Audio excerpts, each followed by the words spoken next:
तय हो गया कि बीजेपी उसी ठसक से सरकार चलाएगी जिस ठसक से वो बीजेपी 1 और 2 चल रहा था। मंत्रालय का बंटवारा हो गया है और मंत्रालय के बंटवारे में जो कहा जा रहा था कि कुछ बड़े लोगों को मंत्रालय चेंज होगा, प्रधानमंत्री सेम है तो गृह मंत्री भी सेम है। मैं आपको बता दूं, राजनाथ सिंह को रक्षा मंत्रालय जनरल कैटेगरी से आते हैं, इनके हिस्से में कुछ नहीं आया है। मैं इसलिए कहता हूं कि जब तक बैकवर्ड समाज के नेता, विपक्ष के नेता अपना घमंड नहीं छोड़ेंगे, समाज को नहीं जोड़ेंगे, बीजेपी उसका फायदा उठाती रहेगी। देखते हैं कि विपक्ष इसको मुद्दा बनाता है कि नहीं। राजनाथ सिंह, सोचिए 28-29 कहने के लिए ओबीसी मंत्री हैं, लेकिन मलाई किनके हिस्से में आया है? राजनाथ सिंह जनरल कैटेगरी से ministry of defence, Amit Shah general category से गृह मंत्रालय, और उसके बाद मिनिस्ट्री ऑफ कोऑपरेशन, तो सहकारिता मंत्रालय भी उन्हीं के हिस्से में है। श्री नितिन गडकरी हाईवे और ट्रांसपोर्ट, ये भी जनरल कैटेगरी से हैं। उसके बाद बता दें आपको कि शिवराज सिंह चौहान ओबीसी हैं, minister of agriculture and farmers welfare, rural development. चलिए, एक ओबीसी मंत्री है। Nirmala Sitharaman finance, ministry of corporate affairs, सबसे मलाईदार मंत्रालय, ब्राह्मण समाज से। Doctor Subrahmanyam Jaishankar, ministry of external affairs, Brahmin समाज से हैं। Shri Manohar Lal, ministry of housing and urban affairs, ये दलित समाज के पास था, वो भी चला गया है। Shri S D Kumar Swami, minister of heavy industries, ये ओबीसी हैं। Shri Piyush Goyal, minister of commerce and industries. Shri Dharmendra Pradhan, minister of education, ये ओबीसी से हैं। देखते हैं धर्मेंद्र जी कुछ बढ़िया काम करें। Jitanram Manjhi, ministry of micro small and medium enterprises, ठीक ठाक मंत्रालय है, कम से कम सोशल जस्टिस में नहीं डाला है।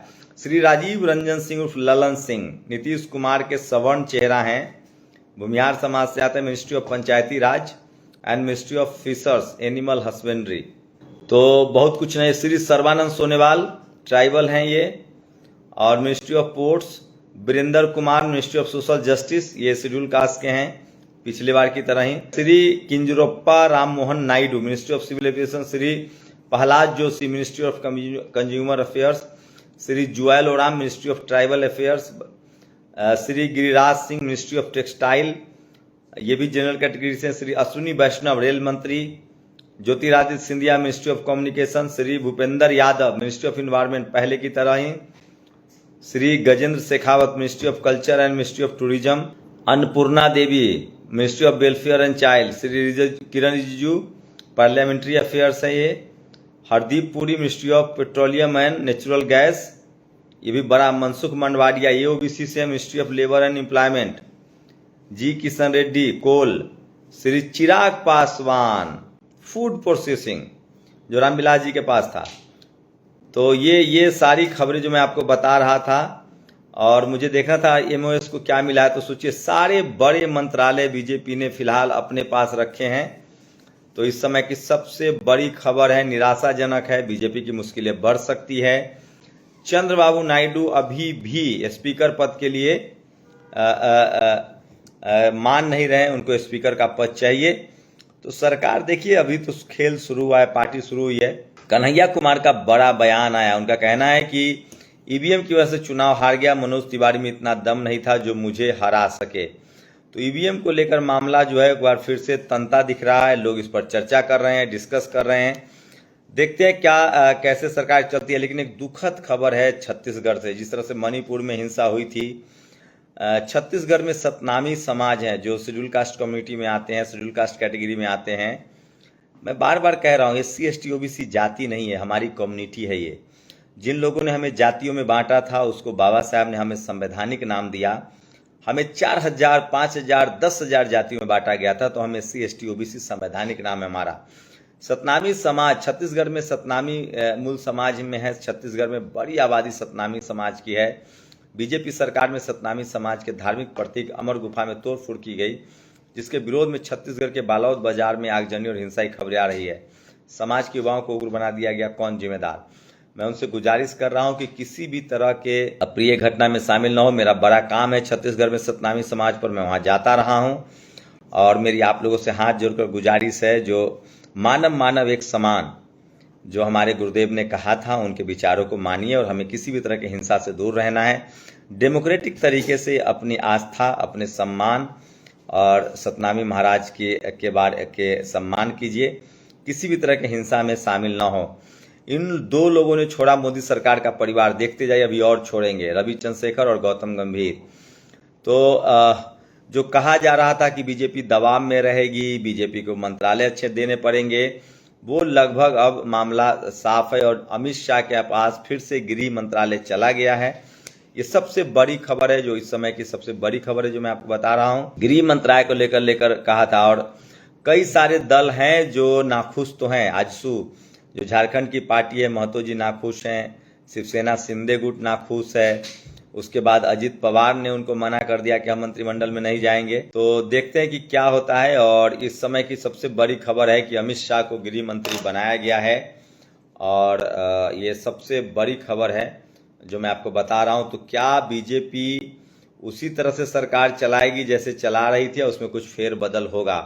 फिलहाल मंत्रालय को देखते हुए तो नहीं होता। अब देखना पड़ेगा कि नायडू इस पर कैसे रिएक्ट करते हैं। देर शाम ये सारे मंत्रालय बांटे गए हैं और देखते हैं कि क्या होता है। तो ये सबसे बड़ी खबर। लेकिन इस बार संसद में कुछ बड़े बेहतरीन नाम, पप्पू यादव, हनुमान बेनीवाल, चंद्रशेखर आजाद, राजकुमार रौत, ये चारों जो है वो बैकवर्ड समाज से हैं और ये इन चारों पर देश की नजर रहेगी। और मुझे लगता है कि ये लोग, राजकुमार रौत हों, बाप पार्टी से हैं, पप्पू यादव निर्दलीय जीत के आए थे, अब कांग्रेस में हो गए हैं, हनुमान बेनीवाल और चंद्रशेखर आजाद, इन चारों का देखना बड़ा शानदार रहेगा। और मैं फिर कह रहा हूं, इन चारों को देखकर ऐसा लगता है कि इतना आसान नहीं होगा। तो ये एक सुखद है, बहुजन समाज के जो सड़क पर संघर्ष करने वाले लोग हैं वो संसद आ रहे हैं। हनुमान बेनीवाल किसान समाज से आते हैं, चंद्रशेखर आजाद, पप्पू यादव, राजकुमार रौत आदिवासी समाज से आते हैं।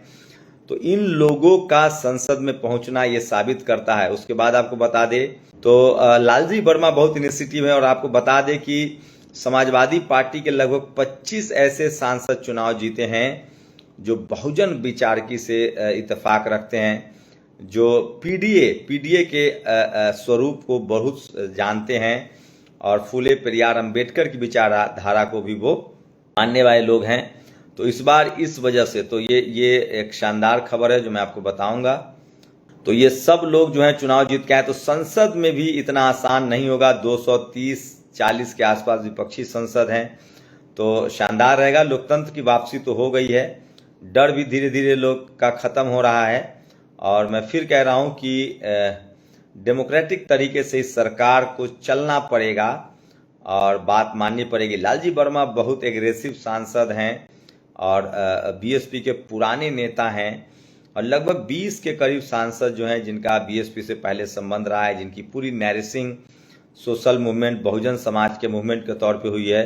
तो ये एक अच्छी बात है।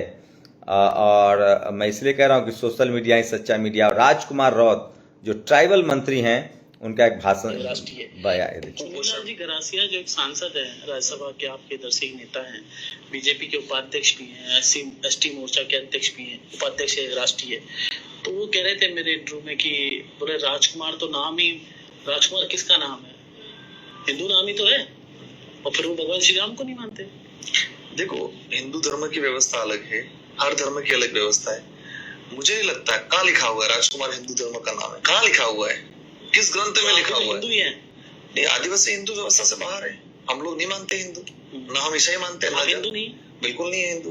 वो एक बात और कह रहे थे डीलिस्टिंग को लेकर कि भाई जो आदिवासी है वो अगर ईसाई बनता है तो उनको दोनों का लाभ नहीं ले सकता। बिल्कुल होना चाहिए चीजें, पर हिंदू में है उसको भी बाहर करना चाहिए। मैं आपको बताऊंगा, जो सांसद बने हुए, आप ये चुन्नीलाल जी का नॉमिनेशन उठा के देखो, इसमें कॉलम आया है, उसमें कॉलम में नहीं भरा उन्होंने। चुन्नीलाल जी गरासिया जो एक सांसद, सोचिए ये लोग, ये जो सवर्ण एंकर है वो किस तरह की भाषा बोलते हैं। और मैं इसलिए कह रहा हूं कि बहुजन समाज के लोग धीरे धीरे जागरूक हो रहे हैं। फिलहाल नरेंद्र मोदी की सरकार में सारे मलाईदार जो पद हैं, मंत्रालय है, वो फिलहाल सवर्ण समाज के हाथ में, चाहे वो फाइनेंस मिनिस्ट्री हो, चाहे वो डिफेंस मिनिस्ट्री हो, चाहे वो परिवहन मंत्रालय हो। शुक्रिया, यही जानकारी देनी थी। नेशनल दस्तक की आपसे गुजारिश है कि अगर इसको बचाना चाहते हैं तो नेशनल दस्तक को सब्सक्राइब करने के लिए रेड कलर के सब्सक्राइब बटन को दबाएं, फिर बेल आइकन की घंटी दबाएं। नेशनल दस्तक को बचाने के लिए बहुत जरूरी है कि हर खबर को शेयर करें, लाइक करें, कमेंट जरूर करें।